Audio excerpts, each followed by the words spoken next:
지난주에 이 땅의 모든 이론에 대해서 배웠죠. 이 땅의 종교 철학, 사상, 그 모든 이론들이 얼마나 무가치하고 어리석은 길인지를 말씀을 통해서 우리가 살펴보았습니다. 그리고 결론을 냈던 것이 무엇이에요? 이 땅의 수많은 고뇌와 아픔과 고통의 문제를 그들은 고민을 해요. 왜 이 땅에 고통이 왔을까? 질병이 왔을까? 왜 죽음을 경험해야만 하는 걸까? 죽음 이후에는 뭐가 있을까? 고민하고 씨름하지만 그 결론은 죽음은 끝이다가 그들의 전부였어요. 그러나 예수님은 뭐라고 말씀하십니까? 예수님은 내가 곧 길이요 진리요 생명이다. 인간의 수많은 고뇌와 아픔과 고통의 문제를 아시고 그 고통이 어디서부터 시작되었는지, 아담의 범죄로 말미암아 타락한 인류에게 사망이 왔고 하나님 앞에 불순종하고 하나님처럼 교만하고자 하는, 하나님처럼 되고자 하는 교만 때문에 이 땅에 죄와 사망이 찾아오게 되고, 그로 말미암아 우리 온 인류가 고통 가운데에 고뇌하고 힘들어하고 아파할 수밖에 없는 사실을 일깨워 주셨습니다. 동시에 거기서 끝난 것이 아니라 그 문제를 해결하기 위해서 구원자이신 예수님, 하나님께서 인간의 몸을 입고 이 땅에 오시고 우리의 죄를 대신 담당해 주심으로 말미암아 모든 죄의 문제, 죄로 말미암는 사망의 문제를 깨뜨리시고 부활하사 우리에게 영원한 생명, 영원한 진리, 영원한 구원을 선물로 허락해 주신 줄 믿으시길 축복합니다. 이 예수님을 믿고 지난주 주일날에 누구의 선물이라고 했어요? 예수님의 선물, 하나님의 선물이라고 했어요. 조선시대에는 주일이 있다고 했어요? 없다고 그랬어요? 없었어요. 월화수목 금 계속되는 금이에요. 365일 쉬는 날도 없어요. 그렇게 계속될 수밖에 없는 우리의 노동을 주님이 이 땅에 오셔서 십자가에 죽으시고 3일 만에 부활하심으로 그 부활하신 날을 로마 황제가 공휴일로 선포하면서 그 복음을 우리나라가 받아들이면서 1895년이었죠. 그때부터 우리나라가 주일을 공휴일로 지정해서 쉬게 된 거예요. 누구 때문에 얻게 된 주일이라고요? 누구 때문에? 예수님, 하나님 때문에.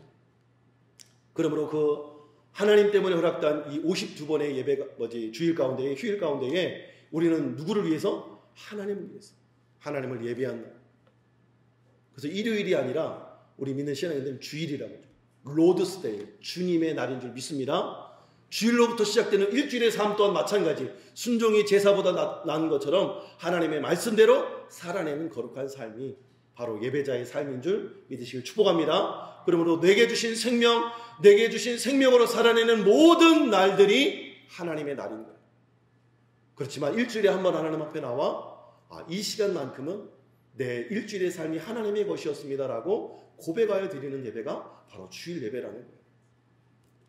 이러한 은혜가 저와 여러분들에게 일평생 멈춰지지 않기를 주님으로 축복합니다. 오늘은 내 하나님 여호와를 기억하라. 한번 따라서 해볼까요? 내 하나님 여호와를 기억하라. 내 하나님 여호와를 어떻게 하라고요? 기억하라고요. 하나님을 추억하지 마세요. 과거의 신앙을 추억하지 마세요. 하나님을 기억하십시오. 추억과 기억의 차이가 뭘까요? 추억과 기억의 차이가 뭘까요? 추억은 나 옛날에 그랬었어. 내가 옛날에 새벽기도도 다니고 철야도 다니고 헌금도 많이 하고 봉사도 많이 하고 전도도 많이 하고 그랬었어. 그러나 지금은 아무 일도 없는 거죠. 그 과거에 나를 만나주시고 아픔과 고통과 환난 가운데 나를 건져주신 그 하나님이 오늘은 없는 거예요. 그게 과거를 추억하는 신앙이에요. 근데 하나님을 기억하고 하나님 베푸신 은혜를 기억하는 신앙이 뭘까요? 과거에 나와 함께 하신 하나님이 오늘도 나와 함께 하신 하나님으로 믿는 믿음으로 살아내는 거예요. 바라기는 저와 여러분들이 하나님을 기억할 수 있는 믿음으로 살기를 주님으로 축복합니다. 추억과 기억의 차이가 바로 여기 있는 거예요. 하나님이 어제 나와 함께 하셨다면 오늘도 나와 함께 하실 줄을 믿음으로 한 걸음 한 걸음 나아가는 것이죠. 오늘 하나님께서 우리에게 말씀을 주신 분명한 이유가 있는데, 우리 한번 신명기 8장 1절에서 3절까지 한번 읽어볼 거예요. 시작. 내가 오늘 명하는 모든 명령을 너희는 지켜 행하라. 그리하면 너희가 살고 번성하고 여호와께서 너희의 조상들에게 맹세하신 땅에 들어가서 그것을 차지하리라. 2절 시작. 내 하나님 여호와께서 이 40년 동안에 내게 광야 길을 걷게 하신 것을 기억하라. 이는 너를 낮추시며 너를 시험하사 내 마음이 어떠한지 그 명령을 지키는지 지키지 않는지 알려 하심이라. 너를 낮추시며 너를 줄이게 하시며 너도 알지 못하며 내 조상들도 알지 못하던 만나를 내게 먹이신 것은 사람이 떡으로만 사는 것이 아니요 여호와 입에서 나오는 모든 말씀으로 사는 줄을 내가 알게 하려 하심이라. 정리해보면 하나님이 모든 명령, 하나님의 모든 말씀을 주신 이유가 뭐라고 말합니까? 너희가 살게 하기 위해서. 말씀을 통해서 너를 살리기 위해서. 뿐만 아니라 떡으로만 사는 것이 아니고 하나님의 입으로 나오는 모든 말씀으로 또한 이 땅을 살게 하기 위해서, 우리를 살리기 위해서, 우리를 살게 하기 위해서 말씀을 주셨다는 것. 특별히 이 3절에 보면 떡으로만 사는 것이 아니요 라고 말씀의 의미를 사람들이 자칫 오해할 수 있습니다. 여기 떡으로만 사는 것이요 아니요 라는 말씀의 의미가 떡이 필요 없다는 겁니까? 떡으로만 살 수 없다는 겁니까? 떡으로만 살 수 없다는 거죠. 자칫 오해하면 떡은 필요 없어요, 말씀만 붙들고 살아요. 노천만의 말씀이에요. 하나님은 누구보다 우리의 필요를 더 잘 아시는 분이십니다. 그러면 너희는 먼저 그의 나라와 그의 일을 구하라. 그러면 이 모든 것을 더해 주시마 약속해 주신 분이 하나님이에요. 광야 노정에서 그들이 먹을 것이 없으니까, 그들이 먹을 떡이 없으니까 하늘에서 그들의 필요를 아시고 떡을 내려주시는 거예요. 만나를 내려주시는 하나님이신 거예요.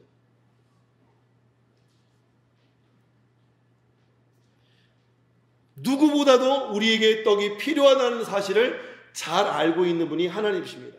그런데 오늘 이 본문의 말씀이 왜 등장했는가를 생각해 보면 이스라엘 백성의 죄악 때문입니다. 누구의 죄악 때문에? 이스라엘 백성들의 죄악 때문에.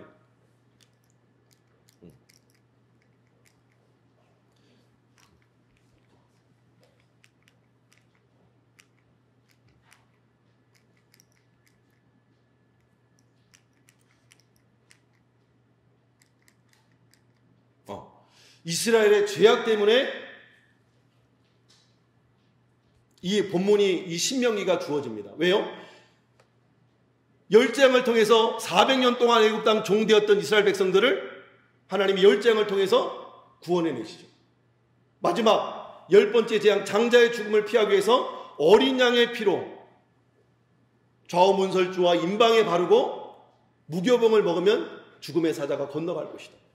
그래서 죽음을 면하고 출애굽합니다. 출애굽한 이후에 막혔던 홍해를 하나님 가르시고 그 홍해 가운데에 바로의 추격해 오는 바로의 군대와 바로를 그 바다에 수장시켜 버립니다. 그리고 광야 시내산에서 약속의 말씀, 언약의 말씀을 선물로 우리에게 주시죠.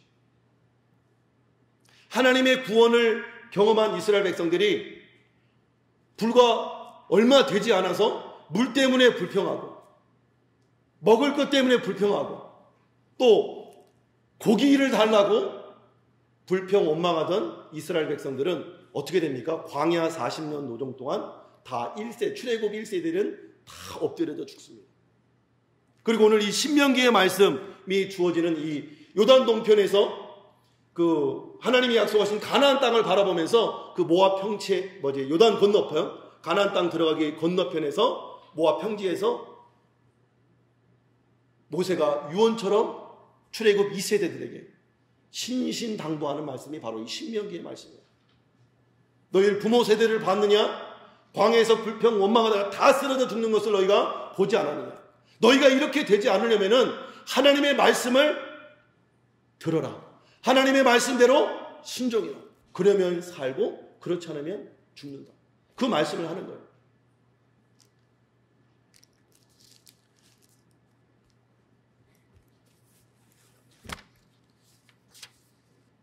그런데 하나님께서 이 이스라엘 백성들이 떡, 불평했던 물, 떡, 고기, 불평을 한마디로 요약하면 의식주 문제입니다. 우리 믿는 인간들이 한결같이 고백하는 게 있어요. 하나님, 먹을 것만 해결되면, 하나님, 입을 것만 해결되면, 내가 집 한 칸만 마련하면 하나님을 잘 섬기겠습니다. 자녀들을 키운 사람들은 하나님, 우리 자녀가 아프지만 않으면, 또 좀 자라나면 좋은 대학에만 가면, 또 좋은 직장에 취업만 하면 하나님 잘 믿겠습니다. 결혼 못하는 우리 자녀가 있다면 시집만 가면, 장가만 가면 하나님 잘 섬기겠습니다. 결혼하고 또 출산하지 못하는 가정에 자녀만 주시면 하나님 영광에서 살겠습니다. 그렇게 수많은 하나님 앞에 약속을 드리지만 우리가 그 약속대로 삽니까? 약속은 약속이고 그 기도의 제목들이 응답되면 나몰라라 하는 것이 우리 인생이죠.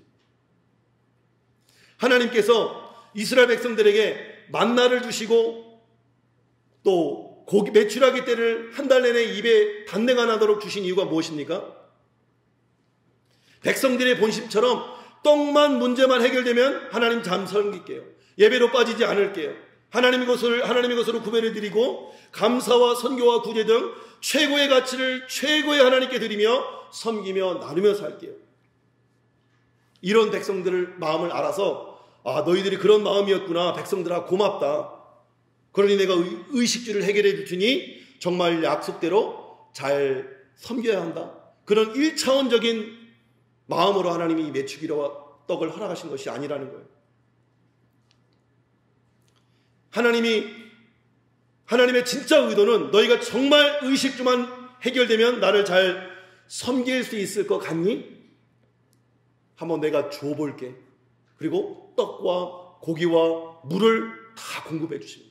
그런데 40년 노동 가운데 이스라엘 백성들이 어떻게 했어요? 그것이 응답되었지만 그들은 끊임없이 불평하고 원망하고 단 한 번도 하나님 앞에 온전히 순종하며 하나님을 섬기지 못했던 것들이 인생들이었어요. 어쩌면 이 모습은 우리들의 모습이 아닌가 다시 한번 돌아보게 되는 거예요. 이스라엘 백성들도 그렇고 아까도 말했지만 직장만 해결되면 아파트 한 채만 마련되면 경제적 자유만 내가 얻게 되면 대학만 합격하고 또 결혼만 하게 되고 아이만 생기면 정말 하나님 잘 섬길게요. 이스라엘 백성들도 그렇고 인간들도 그렇고 똑같이 이거를 잘 모르는 거예요. 내가 이것을 지킬 수 없는 존재라는 거예요. 얼마나 연약한 존재라는 것을 깨닫지 못한다는 거예요.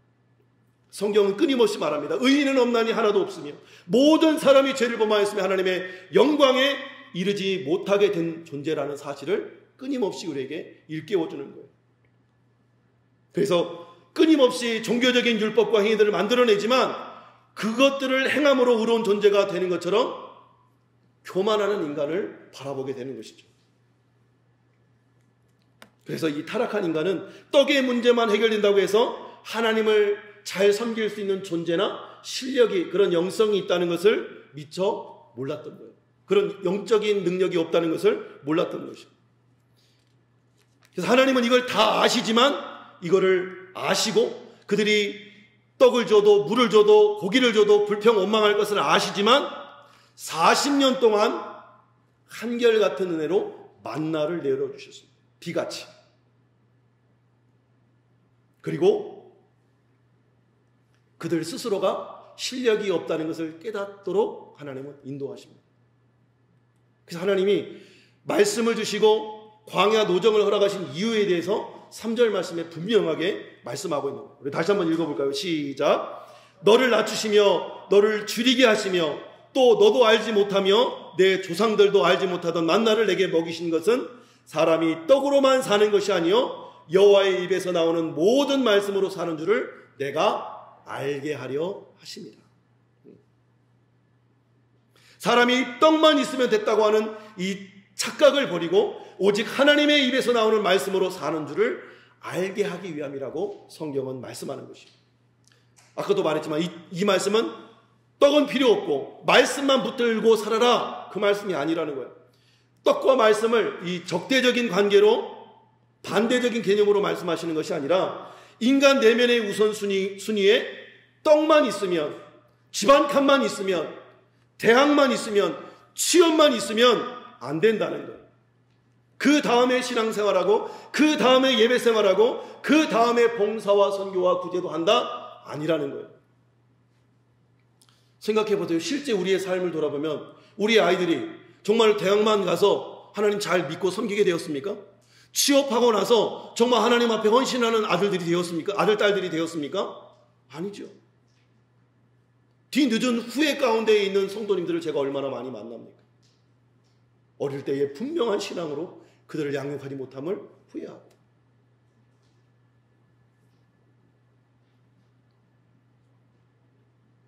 집 한 칸 마련하고 먹고 사는 일에 바빠서 취업과 육신적인 필요만 쫓다가 신앙을 잃어버리고 심지어 죽음 앞에서도 예수님을 모르고 급작스럽게 죽어가는 것들이 얼마나 많습니까? 요즘 튀르키예 지진으로 얼마나 많은 인명들이 죽어갑니까? 지나고 보면 알지만 코로나19로 지금도 코로나 때문에 힘겨워하고 아파하며 죽어가는 사람들이 하루에도 얼마나 많습니까? 이태원의 그 친구들은 그 젊은 나이에 허망하게 죽을 줄 알았겠습니까? 어느 누구도 상상할 수 없었던 일이죠. 세월호 사건도 마찬가지고, 러시아와 우크라이나 전쟁으로 말미암아 죽어가는 영혼들도 마찬가지일 것입니다. 생각해 보세요. 지난 시간 우리가 석가모니가 바라본 인생들도 태어나서 먹고 마시고 자라다가 좋은 대학, 좋은 직장, 좋은 배우자 만나고 결혼해서 애 낳고 열심히 벌어서 집 사고 애 키우고 대학 보내고 결국 늙고 병들어서 죽게 되는 거예요. 그 모습을 보니까 답이 없는 거예요. 그러니까 인간은 왜 저렇게 힘들게 고행고행만 하다가 결국 죽으러 살아가는가? 죽기 위해 살아가는가? 죽음은 끝이라면 다행인데 죽음은 끝이 아니라는 거죠. 성경은 분명하게 죽음 이후에 한 번 죽는 것은 정한 것이지만 반드시 그 후에 심판이 있다고 분명하게 우리에게 말씀합니다.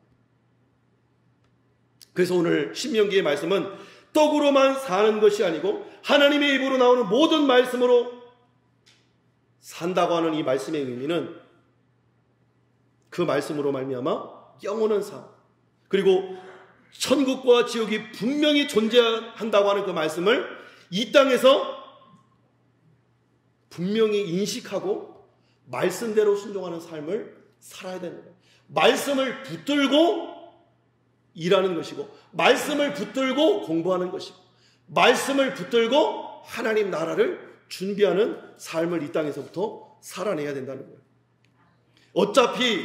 생각해보면 어차피 먹고 살기 위해 공부하고 일하지만 결국 죽음을 향해 달려가는 인생이 아닙니까? 그렇다면 기왕 죽음을 향해 달려갈 바에야 죽음 이후의 삶을 대비하면서 준비하면서 살아가야 하는 것이 아닐까요? 우리가 어디 여행을 가도 여권도 준비하고 짐도 챙기고 비행기 티켓도 끊잖아요. 그렇죠? 잠깐 여행을 떠나도 그럴진데 우리가 영원한 삶을 예비하고 준비하는 이 땅에 주어진 기회를 그냥 호송세월하고 그냥 먹고 사는 데만 우리의 인생이 올인되어 있다면 우리는 한번 돌아보고 점검할 필요가 있다는 것입니다.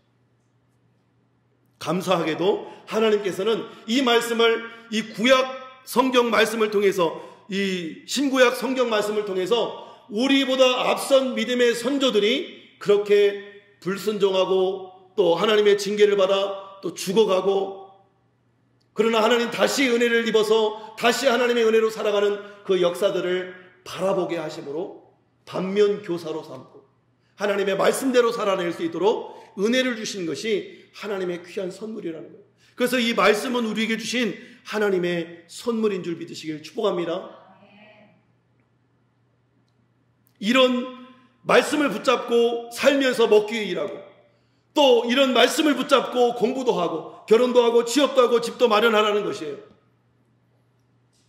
아니 어쩌면 이런 말씀을 붙잡고 살아가는 자들에게 이것을 해결할 수 있는 오늘 말씀처럼 재물 얻을 능을 주시는 분이 하나님이라는 거예요. 먹고 살 수 있는 것과 능력을 주시는 분이 하나님이라는 거예요. 그래서 너희는 먼저 그의 나라와 의를 구하라. 그리하면 이 모든 것을 더해 주시마 약속해 주신 줄 믿으시길 축복합니다. 그래서 사람이 떡으로만 사는 것이 아니로 여호와의 입에서 나오는 모든 말씀으로 사는 줄을 우리에게 알게 하기 위해서 만나를 주셨고, 뿐만 아니라 만나만 주셨느냐, 4절, 여러분 성경의 4절 말씀에 보면 이 40년 동안 우리의 의복이 헤어지지 아니하였고 내 발이 부르지 아니하였다. 여러분 40년 동안 어떻게 옷이 이게 헤어지지 않을 수 있습니까? 하나님의 특별한 지키심과 보호하심이 아니고서는 불가능한 역사인 것이죠. 어찌 40년 동안 광야 노정을 걸어 다니면서 발이 부르지 않을 수 있습니까? 하나님의 은혜인 것이죠. 뿐만 아니라 이것이 하나님의 은혜를 경험케 하는 과정도 되지만 그 가운데서 너희들에게 얼마나 필요한 것이 무엇인지를 분명히 아시고 때마다 시마다 채우시고 공급하시는 하나님이신 줄을 알게 하기 위함입니다.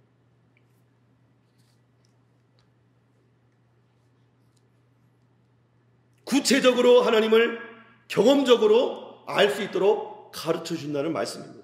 그래서 5절 말씀에 보면 이 하나님의 말씀을 가르쳐 주기 위해서 하나님이 이 40년 광야를 허락하셨는데 그 마음이 뭐냐는 거야. 아버지의 마음, 광야를 허락하시고 징계하시고 우리에게 고난을 주시는 하나님 아버지의 마음이 무엇이냐는 거예요. 바로 사랑이라는 거예요.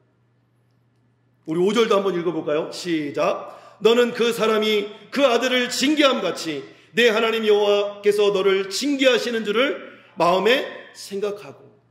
징계는 곧 사랑이라는 거예요. 벌이 아닙니다. 벌이. 하나님이 주시는 징계는 벌이 아니에요. 이 파이데이안이라고 하는 이 징계의 원문적인 뜻은 나의 자녀를 내가 훈련을 통해서 만들어 간다는 의미를 담고 있습니다. 체벌이 아니라 벌이 아니라 하나님의 훈련이고 하나님이 만들어가고 빚어가는 과정이라는 거예요. 그러니까 징계가 없으면 사생자요 친 아들이 아니라고 히브리서 기자를 통해서 말씀하고 있는 거예요. 여러분, 내 자식이면, 내 자식이 아니면 매를 대기가 쉽지 않잖아요. 아무리 잘못하고 아무리 친구들이 욕하고 뭐라고 한다고 해도 한마디 해줄 수는 있어요. 얘들아, 욕하는 거 아니야. 얘들아, 너무 컴퓨터 게임 이 핸드폰만 보면 안 돼. 말할 수는 있지만 걔를 데려다가 너 욕했으니까 회초리 맞아 때릴 수 있습니까? 없습니까? 없는 거예요. 남의 자녀는 쉽지 않은 거예요. 요즘 같은 경우는 남의 자리 잘못 때렸다가 그냥 바로 신고 들어갑니다. 그러나 내 자녀는 어떻게 해요?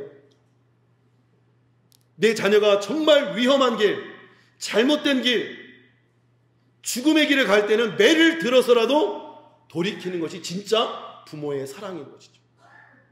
우리 어릴 때 우리 자녀들이 한 번쯤 그런 거 있을 거예요. 위험한 도구, 뭐 칼을 만진다든지, 깐난쟁이 애기가 이제 기어다니고 뭐 빨고 물고 할 때 칼을 만진다든지, 뜨거운 물이나 불에 가까이 간다, 전기 전열 기구에 간다든지 하면 어떻게 하면 깜짝 놀라서 엉덩이를 때리거나, 그죠? 어깨를 때리거나, 조심해야지 라고 매를 대지 않습니다. 왜요? 사랑하니까. 왜요? 내 자식이니까. 하나님도 하나님 자신의 자녀들을 대할 때 때로 성숙한 믿음의 단계에 이르게 하기 위해서 고난을 주시고 아픔과 어려움과 시험을 주실 때가 있다는 것입니다. 이때 원망과 불평하는 것이 아니라 이 고난을 통해서 나에게 무엇을 기대하시는가를 바라볼 수 있는 영적인 시각이 우리에게 열려 있어야 하는 거예요. 고난 속에서도 감사하는 것, 고난 속에서도 하나님의 깊은 뜻을 헤아린다는 것이 솔직히 쉬운 일은 아닙니다. 고난이 오면 아프고 힘드니까 불평하고 하나님 나에게 왜 이러는 거예요? 라고 따져 물을 수도 있습니다. 그러나 그 중심, 그 끝에는 결말은 어디로 가야 돼요? 하나님이 고난을 통해서 나에게 무엇을 말씀하시려는지, 이 고난을 통해서 나를 얼마나 더 성숙하게, 이 고난 너머에 있는 하나님의 축복을 바라볼 수 있는 눈을 가질 수 있도록 기도하게 되는 거예요. 이 고난이 그러면 언제 끝날까요? 죽을 때까지, 주님 오시는 그날까지 계속됩니다. 왜요? 우리의 약한 체질을 아시는 하나님께서 우리를 사랑하시는, 하나님의 자녀를 사랑하는 방법이기 때문입니다. 우리를 조금만 풀어놓으면 어떻게 됩니까? 조금만 잘 나가면 금세 교만하고 내가 다 이런 줄 착각하기 때문입니다. 그래서 좀 고달파야 죄를 덜 짓습니다. 늘 평안하고 형통하고 잘 나가기만 한다면 얼마나 교만한지 하나님은 이미 다 알고 계시기 때문에 징계한다는 거예요. 그래서 징계는 사랑이고 우리를 낮추고 겸손케 하기 위한 하나님의 사랑이라는 거예요. 그 실제 역사를 우리 11절부터 한번 읽어보겠습니다. 11절 시작. 내가 오늘 내게 명하는 여호와의 명령과 법도와 규례를 지키지 아니하고 내 하나님 여호와를 잊어버리지 않도록 삼갈지어다. 1절 말씀은 너는 여호와의 말씀을 기억하라. 오늘 잊어버리지 말라나 기억하라나 똑같은 말씀이에요. 잊어버리지 말고 기억해라. 똑같은 말씀을 반복하고 있습니다. 왜요? 우리 인간의 연약함을 고스란히 드러내고 있습니다. 함께 읽을게요. 시작. 내가 먹어서 배부르고 아름다운 집을 짓고 거주하게 되며 또 내 소와 양이 번성하며 내 은금이 증식되며 내 소유가 다 풍부하게 될 때에 내 마음이 교만하여 내 하나님 여호와를 잊어버릴까 염려하노라. 이것이 우리 인생인 거예요. 등 따시고 배부르면 뭔 생각만 해요? 죄질 생각만 하는 거예요. 그것이 우리 인간의 본능이고 본질인 거예요. 그래서 하나님이 때마다 고난을 주시고 때로 시련을 주시고 아들을 징계함같이 아픔과 어려움을 주시는 거예요. 그 고난을 통해서 나는 유한한 존재이구나. 나는 영적으로 무능하고 영적으로 부패하여 아무것도 행할 수 없는 죄인 중에 죄인이구나를 깨닫게 하시는 거예요. 그리고 누구를 붙드는 거예요? 하나님을 붙드는 거예요. 그분의 말씀을 붙들고 예수님을 붙들고 십자가를 붙들고 성령님을 의지할 수밖에 없는 존재로 하나님 고난을 통해서 우리를 빚어가신다는 거예요.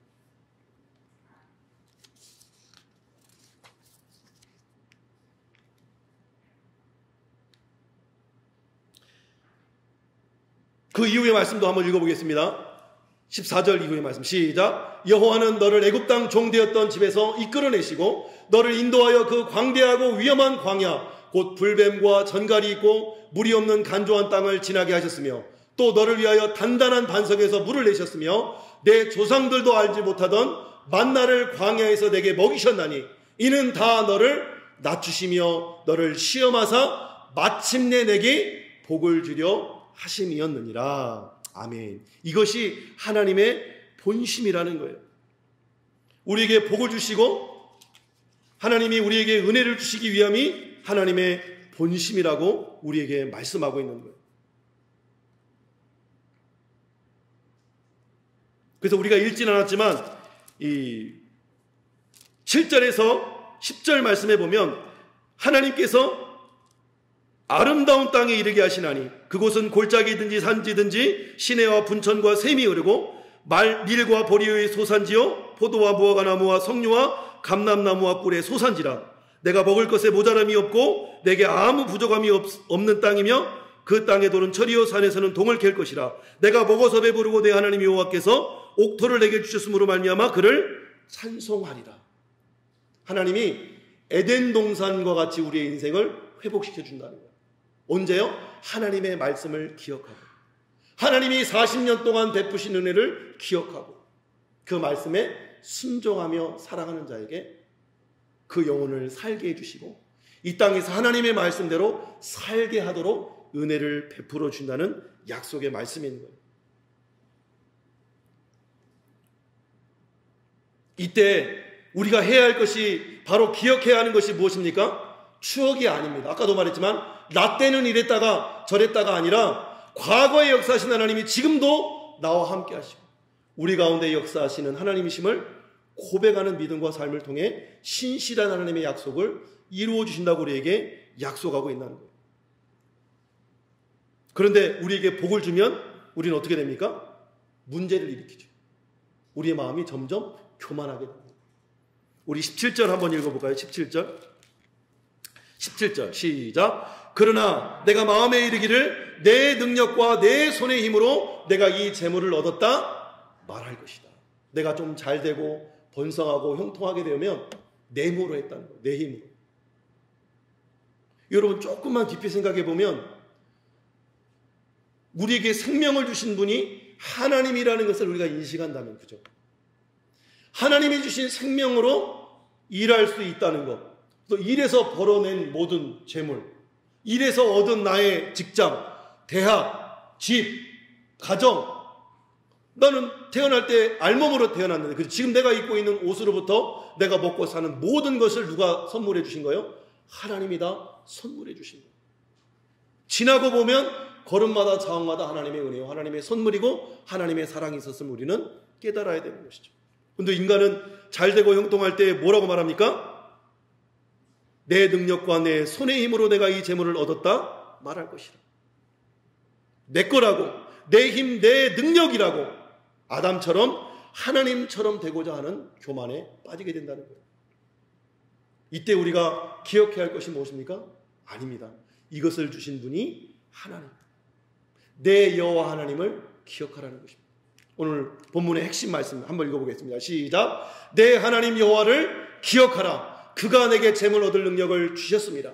이같이 하시면 내 조상들에게 맹세하신 언약을 오늘과 같이 이루려 했습니다. 이 약속은 언제부터 시작됐어요? 아담의 범죄 이후 여인의 후손으로 말미암아 너를 구원할 것이다. 아브라함에게 약속하고, 이삭에게 약속하고, 야곱에게 약속하고, 또 모세에게 약속하고, 그 언약을 지금 이스라엘 백성이 가나안 땅을 바라보면서, 그 약속의 땅을 바라보면서 하나님이 오늘과 같이 이루어 주겠다. 그러므로 네가 들어가는 그 땅에서도 어떻게 행해야 되느냐? 하나님 지난 광야 노정 가운데에 애굽 땅 종되었던 땅에서 구원해내신 그 하나님의 은혜를 기억하고 그 하나님의 말씀에 순종하고 그 하나님을 청종하며 그 하나님만 섬겨야 된다라고 말씀하고 있는 거예요. 그래서 1절, 2절에서 말씀하신 것과 같이 하나님의 말씀대로 살면 산다. 그리고 결론 19절, 20절 말씀에 말씀대로 안 살면 죽는다. 이것이 신명기와 성경 전체의 결론이고요. 하나님 믿고 예수 믿으면 천국, 하나님 믿지 않고 불순종하면 지옥. 성경 전체의 두 가지 간단한 유언입니다.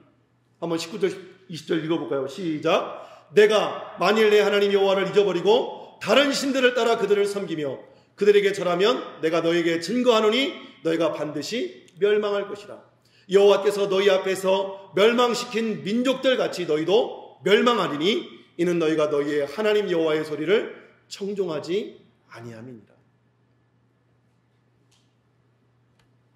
뭉치면 살고 흩어지면 죽는 것이 아니라 하나님을 기억하면 살고 하나님을 잊어버리면 죽는다. 이것이 신명기뿐만 아니라 성경 전체의 역사이고 우리가 발붙이고 사는 이 대한민국의 역사고 전 세계의 역사요, 온 우주의 역사인 줄 믿으시길 축복합니다. 지난 우리의 삶을 돌아보면 걸음마다 자옥마다 하나님 함께 해주신 추억들과 간증들이 있을 거예요. 그죠? 참 힘든 순간들이 우리에게 있었잖아요. 그 순간마다 하나님이 은혜를 더해 주시고 응답해 주시고 내 기도의 소원을 들어주셨는데 우리는 그 응답을 받고 어떻게 했어요? 하나님을 배신한 적이 한두 번이 아니었죠.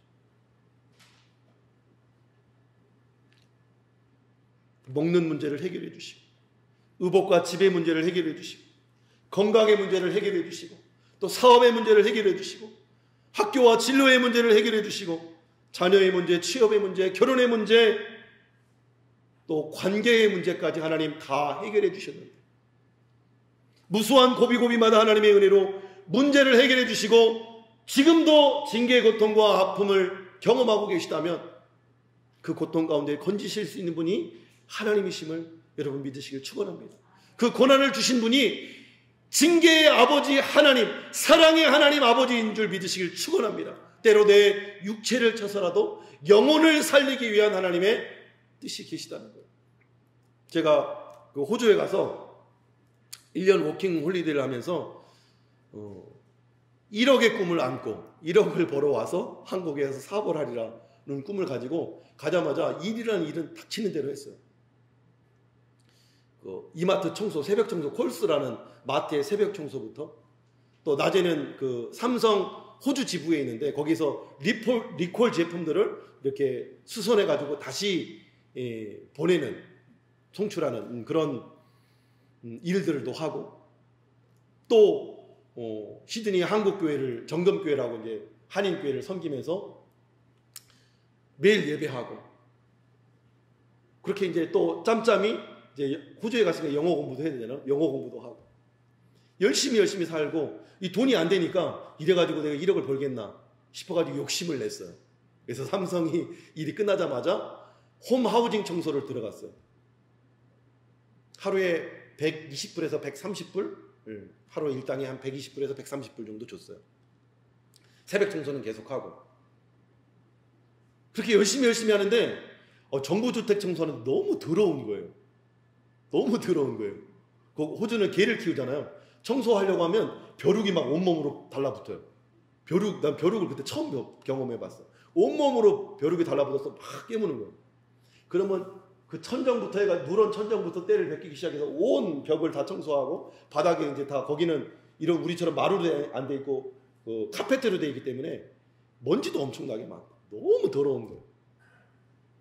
너무 더러운 일을 한 열흘을 했는데 내가 지금 뭐 하는 거지 하고 퇴근하면서 너무 힘들어가지고 언덕배기에서, 햇살은 너무 따사롭고 자연은 너무 아름다워. 거기 3층 이상의 집이 없으니까 너무 아름다운데 제 모습이 너무 처량한 거예요. 마치 집 떠난 탕자처럼, 한번 잘 살아보겠다고 재산 다 들어가지고 간 것처럼 펑펑 울기 시작한 거예요. 하나님, 내가 지금 뭐 하는 겁니까? 그때 하나님의 따뜻한 사랑을 경험하고 나서 돌이키고 다시금 예배의 자리, 또 기도의 자리로 나가게 되면서, 하나님이, 그때부터는 내가 무엇을 하는지가 중요하지 않았어요. 내가 돈을 얼마를 버는지가 중요하지 않았어요. 내가 무슨 일을 하든지 하나님이 나와 함께 하느냐 함께 하지 않느냐가 중요했어. 그러니까 내 마음에 평안함이 오더라. 두려움이 사라지고, 근심이 사라지고, 걱정이 사라지고, 하나님이 주시는 평강을 누리게 되더라고요.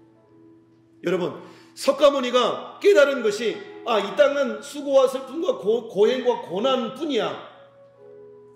여기서만 우리의 생각이 머물면 너무나 어리석은 인생이죠. 근데 세상 믿지 않는 사람들의 고행과 고통과 우리 믿는 신앙인의 고통의 차이가 뭔지 아세요? 차이가 뭘까요? 믿지 않는 사람들은 그들 스스로 홀로 감당하는 고통이에요. 믿는 사람들은 하나님이 그 고통 가운데 함께 하신다는 거예요.